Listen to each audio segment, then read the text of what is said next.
Сәлем баршаңызға, каналыма қош келдіңіздер. Бүгін өте дәмді неміс штрудельін дайындаймыз. Жасалу жолы өте қарапайым әрі дәмді. Менімен бірге соңына дейін болыңыздар. Егер де осы рецептім ұнап жатса, каналыма жазылып, пікірлеріңізді қалдыруды ұмытпаңыздар. Ең алдымен етімізді жуып алып, ірілеп, осылай турап аламыз.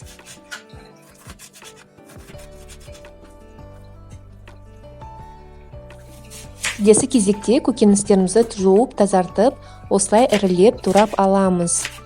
Жуа, картоп және сәбізімізді тураймыз.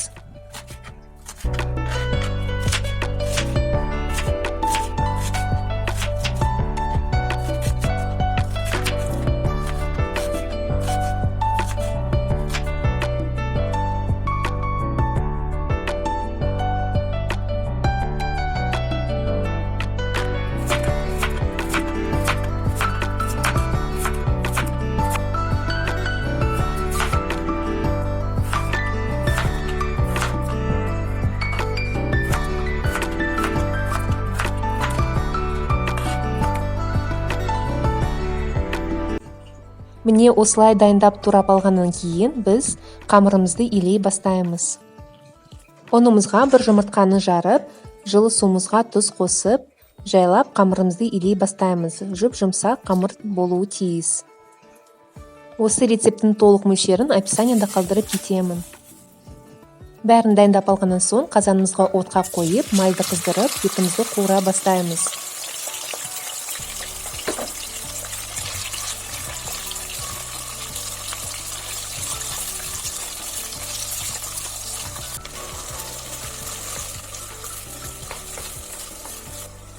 Бес 7 минуттан кейін жуамызды, сәбізімізді қосып, қуырып аламыз.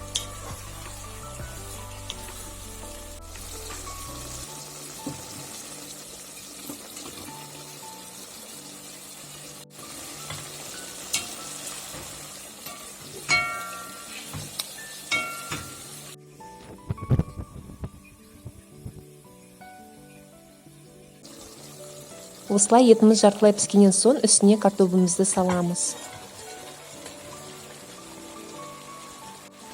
Картоплымызды тұздап, қара бұрышымызды қосып, томат пастасын сумен араластырып құямыз.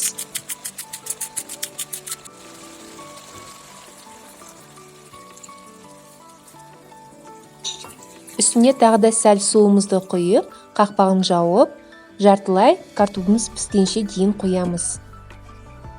Сол уақыт аралығында қамырымыз иіқанып, оны ыса бастаймыз.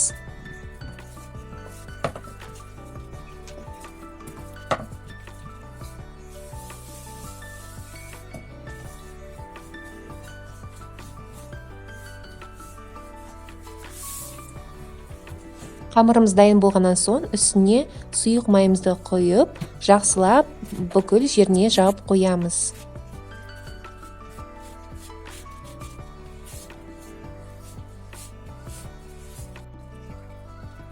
Видеода көрсетілгендей осылай орап, рулет сияқты орап аламыз.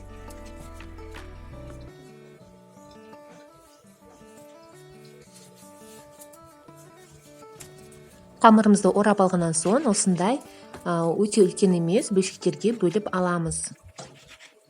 Осы тағамды міндетті түрде жасап көріңіздер, өкінбейсіздер. Біздің отбасымыз осы тағамды өте сүйіп жейді. Балалар әсіресе қамырын өте жақсы көреді.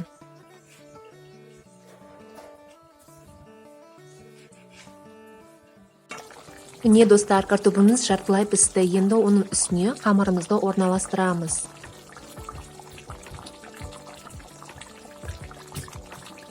Қамырымызды орналастырып болғаннан кейін тұздап, сәл суымызды құйып, осы тағамымызды 25 минуттай пісіреміз. Тағамның үстіне аз көк немесе осындай жасыл жуа салуға болады. Дәмін келтіреді және өте әдемі көрінеді. Жасыл жуамызды осылай қиғашынан кессек әдемі көрінеді. Міне достар, біздің штруделіміз дайын болды. Өте сондай тойымды, әрі дәмді. Дайындап көріңіздер. Сіздермен болған айым, қош сау болыңыздар, ас болсын.